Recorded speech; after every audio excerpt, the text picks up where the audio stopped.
Maybe you are a young, budding scientist eager to make an impact on the world, or a more seasoned veteran of scientific study and are curious about how to get better at your job. Either way, there are several key steps to becoming a good scientist and cultivating your ability to make positive contributions to the scientific community, and potentially, to the world. So, we are going to watch about the how to be a good scientist. Method 1. Understanding the qualities of a good scientist. First is love science and scientific exploration. This is perhaps the most important step, as a love for science will motivate you to study, learn, and develop your ideas with passion and curiosity. No matter the profession, almost no one will be good at their job if they don't go home at the end of the day feeling fulfilled by the work and feeling like they've contributed to something bigger than themselves.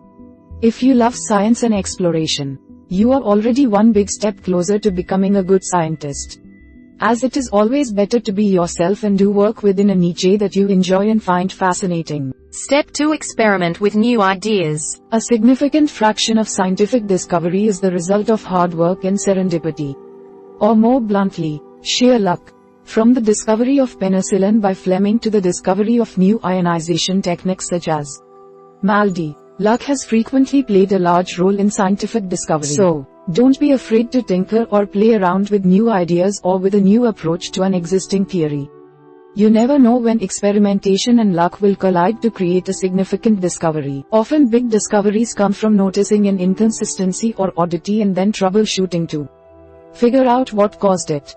Avoid focusing on developing genius by approaching experiments the way you think they should be done, and be willing to pursue the unusual or a new approach to a problem. Maximize your exposure to chance occurrences and events, and don't ignore little inconsistencies in your work. Instead, consider them and pursue them further to see where the unexpected might lead. Step 3. Be patient and detail-oriented. Almost no scientific discovery just happens or occurs. In fact, as a scientist you need to have the patience to go through years of work, performing experiment after experiment, to prove your theory and verify your results. It's important to also notice tiny observations and record them promptly.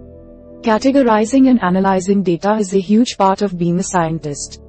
So ensure you can do this efficiently and correctly. Step 4. Be open-minded but consider all the facts and hypotheses. A good scientist will accept whatever outcome their work has and not try to force the results of an experiment into a predetermined opinion or theory. It is also essential that to bear in mind the facts and hypotheses from work done by other scientists as a resource to inform the results of your experiments. A good scientist will have good ethics and will not give false results or shade an experiment to fulfill the expected outcome. They should be open to the solutions made by others in their field, even when they conflict with their own theories. If you're caught giving false results, it will be announced publicly by the Office of Research Integrity and any grant money could be forfeited. Finally, be open to failure. Though you may think a scientist should be brilliant, skilled in mathematics, and incredibly precise, one of the most important skills a good scientist should have is a willingness to fail. Being a scientist is 90% failure and 10% success. In today's scientific world of limited scientific funding and competition for tenure-track jobs or a secure income, young scientists will likely be rejected more than accepted in the early stages of their career.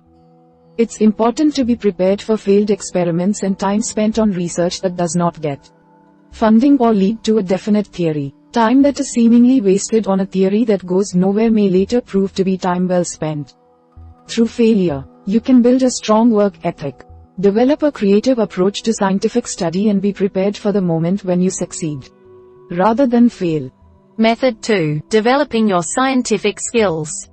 First is take charge of your ideas. Challenge yourself to come up with one idea related to your project a day, though some of them will be bad or not as useful as others.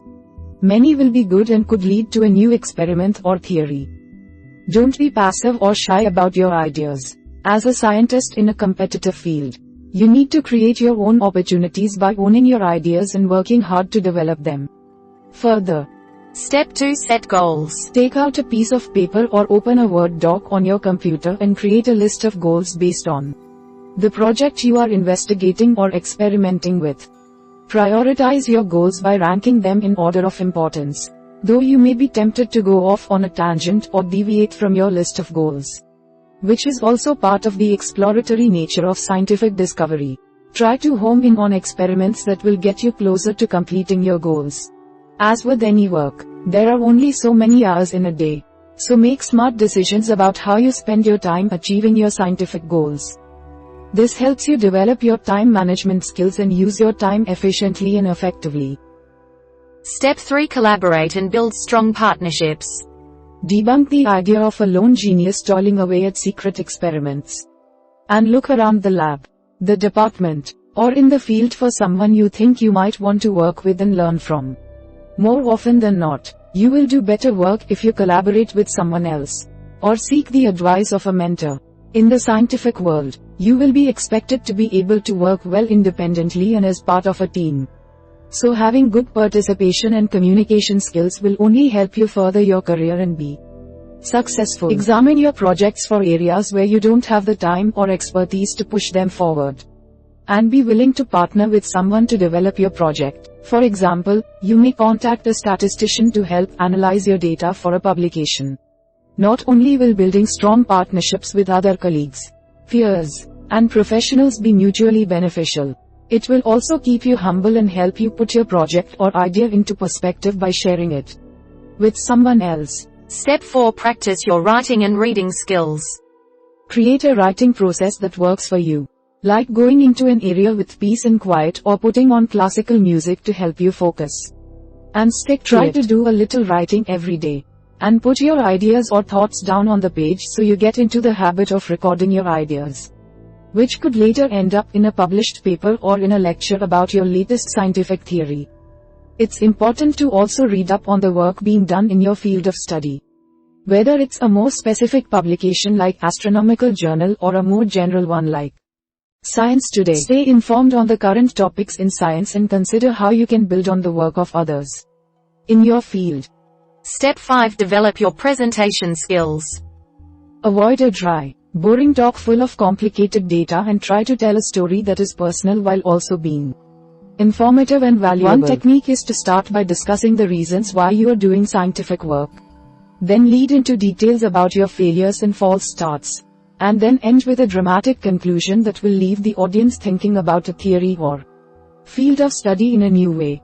Try using the assertion evidence paradigm, where you title your slide with your main idea and then you use a picture, graph, or figure to support it. A good scientist should be capable of explaining scientific ideas to a person who is not a scientist. So always consider your audience and try to demonstrate your enthusiasm for your field of study, without being overly complicated or hard to understand. Finally, maintain a balance between hard work and rest. Though hard work is essential to being a good scientist, it's important to strike a balance between professional work and personal downtime.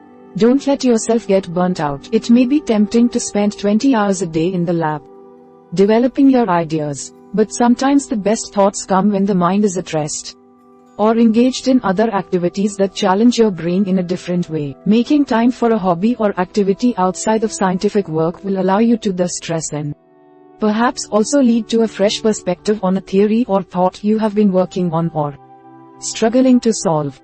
We hope it is useful to you. Please subscribe to our channel to upskill yourself.